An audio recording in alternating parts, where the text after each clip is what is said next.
मंगल श्री महागणेशाय नमः। राधे राधे दोस्तों, कैसे हैं आप सब। दोस्तों, सूर्य जब एक राशि से दूसरी राशि में प्रवेश करते हैं तो उसे संक्रांति कहा जाता है, और सूर्य जब मकर राशि में प्रवेश करते हैं तो उस दिन को मकर संक्रांति कहते हैं। मकर संक्रांति के दिन ही सूर्य दक्षिणायन से उत्तरायण हो जाते हैं। उत्तरायण को देवताओं का दिन कहा जाता है। इस दिन सभी देवता धरती पर अवतरित होते हैं। इस दिन अंधकार का नाश व प्रकाश का आगमन होता है। इस दिन पुण्य, दान, जप तथा धार्मिक अनुष्ठानों का अनन्य महत्व होता है। इस दिन गंगा स्नान व सूर्य उपासना के पश्चात गुड़, चावल और तिल का दान करना श्रेष्ठ माना जाता है। मकर संक्रांति का पर्व सूर्य देव को समर्पित होता है। इस दिन सूर्य देव का विशेष रूप से पूजन किया जाता है। आज के दिन सूर्य देव का पूजन करने से कष्टों से छुटकारा मिलता है। शास्त्रों में एक ऐसी चीज के बारे में बताया गया है जिसे अगर आज के दिन सूर्य देव के जल देने वाले लोटे में डाल दिया जाए तो इससे सूर्य देव की असीम कृपा प्राप्त होती है और सूर्य देव का पूजन करने का अनन्य गुना पुण्य फल प्राप्त होता है। सूर्य देव की कृपा से जीवन में चले आ रही बड़ी से बड़ी समस्या दूर हो जाती है, कष्टों से छुटकारा मिलता है, सुख समृद्धि का जीवन में आगमन होता है, हर क्षेत्र में सफलता मिलती है। सूर्य देव की कृपा से मान सम्मान और उच्च पद की भी प्राप्ति होती है। इसलिए मकर संक्रांति पर भगवान सूर्य का पूजन अवश्य ही करना चाहिए। दोस्तों, इस बार मकर संक्रांति तिथि को लेकर कंफ्यूजन है कि मकर संक्रांति 14 जनवरी को है या 15 जनवरी को। जब सूर्य देव धनु राशि छोड़कर मकर राशि में प्रवेश करते हैं तब उस दिन मकर संक्रांति का पर्व मनाया जाता है। इस बार सूर्य देव 14 जनवरी की देर रात 2:54 पर मकर राशि में प्रवेश करेंगे। इसलिए 15 जनवरी सोमवार को मकर संक्रांति का पर्व मनाया जाएगा। मकर संक्रांति पर पुण्य काल में स्नान दान करने से उसका 1000 गुना अधिक पुण्य फल प्राप्त होता है। इस बार पुण्य काल 15 जनवरी की सुबह 7 बजे शुरू होगा, जो कि शाम 5:36 तक रहेगा। मकर संक्रांति पर महापुण्य काल में अगर स्नान दान जब तब किया जाए तो उसका 1 लाख गुना अधिक पुण्य फल मिलता है। और इस बार महापुण्य काल 15 जनवरी की सुबह 7 बजे से शुरू होगा और सुबह 8:46 पर समाप्त होगा। इस बार कई वर्षों बाद मकर संक्रांति पर अद्भुत संयोग एक साथ बन रहे हैं। दोस्तों, वीडियो में आगे बढ़ने से पहले वीडियो को लाइक कर अपने फ्रेंड्स के साथ शेयर जरूर करें और सूर्य देव की कृपा प्राप्त करने के लिए कमेंट बॉक्स में जय सूर्य देव जरूर लिखें। अगर आपने हमारे चैनल को अभी तक सब्सक्राइब नहीं किया है तो यूजफुल वीडियोस के लिए चैनल को सब्सक्राइब कर बेल आइकन को भी जरूर दबाएं। दोस्तों, शास्त्रों के अनुसार मकर संक्रांति के दिन भगवान सूर्य का पूजन अवश्य ही करना चाहिए। इस दिन हो सके तो सूर्योदय से पहले उठकर स्नान करें। ऐसा करने से 10,000 गौदान का फल प्राप्त होता है। इस दिन किसी पवित्र नदी के जल से स्नान करें। अगर ना कर सकें तो अपने घर पर ही स्नान के जल में किसी पवित्र नदी का जल मिलाकर उससे स्नान करें।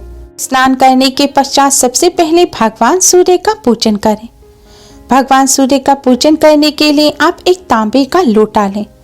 अगर तांबे का लोटा या पात्र ना हो तो आप स्टील का भी ले सकते हैं, लेकिन ध्यान रखें प्लास्टिक या कांच के पात्र से आप भगवान सूर्य का पूजन ना करें। पात्र लेने के बाद इसमें शुद्ध जल भरें। घर में गंगा जल है तो इसमें थोड़ा सा गंगा जल भी डाल दें। अब इस जल में आप थोड़ा सा गुड़ डालें और जल में गुड़ को घोल दें और फिर इस जल में आपको थोड़े से काले तिल डालने हैं।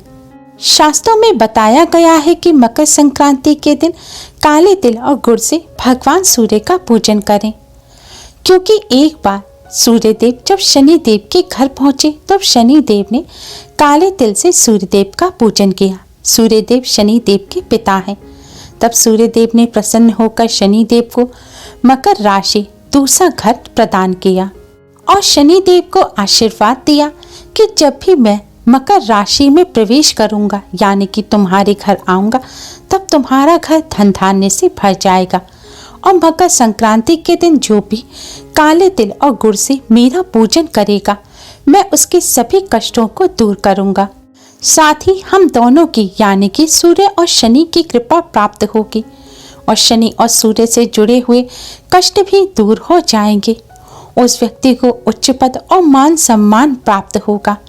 उसके घर में साल भर धन की कोई कमी नहीं रहेगी। तभी से मकर संक्रांति के दिन भगवान सूर्य का पूजन काले तिल और गुड़ से किया जाने लगा। दोस्तों, पात्र में काले तिल और गुड़ डालने के पश्चात अब आप इस जल से भगवान सूर्य का पूजन करें, यानी कि भगवान सूर्य को आप अर्घ्य दें। भगवान सूर्य को अर्घ्य देने के लिए सबसे पहले भगवान सूर्य की तरफ मुख करके खड़े हो जाएं।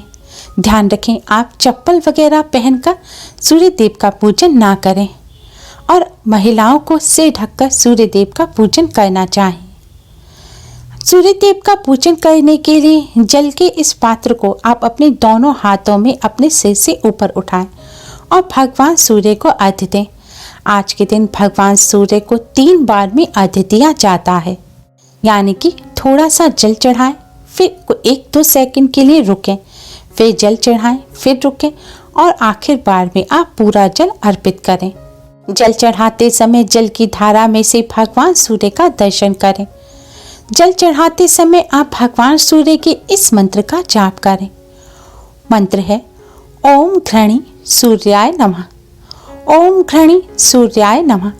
आपको इस मंत्र का जाप करते हुए भगवान सूर्य को अर्घ्य देना है।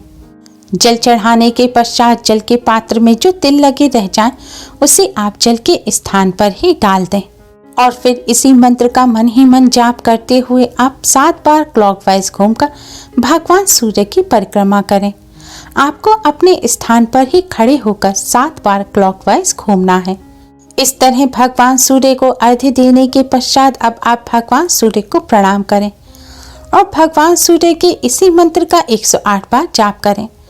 अगर आप वहीं खड़े होकर जाप नहीं कर सकते तो आप अपने घर में बैठकर भी पूर्व दिशा की तरफ मुख करके इस मंत्र का जाप कर सकते हैं। भगवान सूर्य को अर्घ्य देने के बाद आप भगवान सूर्य को प्रणाम करें। भगवान लक्ष्मी नारायण को प्रणाम कर शनिदेव को प्रणाम करें और कष्टों से छुटकारा दिलाने की प्रार्थना करें। दुर्भाग्य को सौभाग्य में बदलने की प्रार्थना करें और शनिदेव और सूर्य देव से जुड़े हुए कष्टों को दूर करने की भी प्रार्थना करें। जाने अनजाने में की गई सभी गलतियों की क्षमा मांगे। दोस्तों, सूर्य देव नवग्रहों के राजा हैं। सूर्य देव की कृपा जिसे प्राप्त हो जाती है उसके सभी ग्रह दोष दूर हो जाते हैं। सूर्य देव की कृपा के बिना कभी भी व्यक्ति को उच्च पद और मान सम्मान की प्राप्ति नहीं होती। इसलिए सुखी जीवन व्यतीत करने के लिए सूर्य देव की कृपा पाना अति आवश्यक है। शास्त्रों में पंचदेवों का पूजन अति आवश्यक बताया गया है। पंचदेवों में से एक है भगवान सूर्य। भगवान सूर्य साक्षात देव हैं जो हमें साक्षात दर्शन देते हैं। इसलिए आज के दिन आप भगवान सूर्य का इस विधि से पूजन कर उनकी कृपा अवश्य ही प्राप्त करें।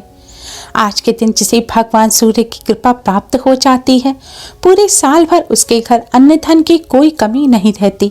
भगवान के सूर्य के साथ ही शनिदेव भी प्रसन्न हो जाते हैं और शनिदेव से संबंधित दोषों से मुक्ति मिलती है। भगवान लक्ष्मी नारायण की भी कृपा प्राप्त होती है और कष्टों से छुटकारा मिलता है। घर में सुख समृद्धि आती है। दोस्तों, भगवान सूर्य का पूजन करते समय आपको कुछ बातों का विशेष ध्यान रखना चाहिए। आज के दिन हो सके तो सूर्य उदय के समय आप भगवान सूर्य का पूजन करें। अगर ऐसा ना कर सके तो आप पूरे दिन में किसी भी समय भगवान सूर्य का पूजन कर सकते हैं। लेकिन भगवान सूर्य का पूजन करने के लिए आप भगवान सूर्य की तरफ मुख करके ही भगवान सूर्य का पूजन करें।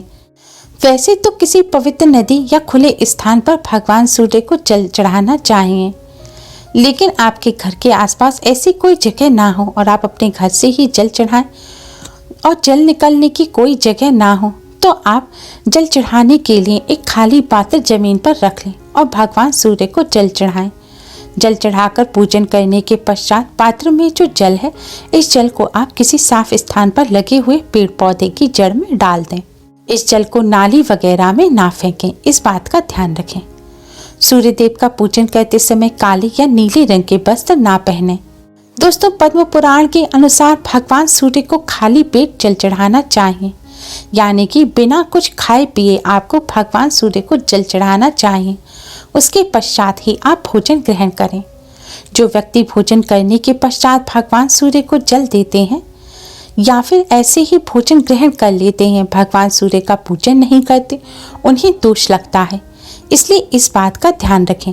लेकिन अगर आपको कोई स्वास्थ्य समस्या है, आपको सुबह ही कुछ जरूरी खाना पड़ता है, उसके पश्चात ही आप स्नान कर सकते हैं, तो ऐसी स्थिति में आप कुछ खाकर भी भगवान सूर्य को अर्घ्य दे सकते हैं।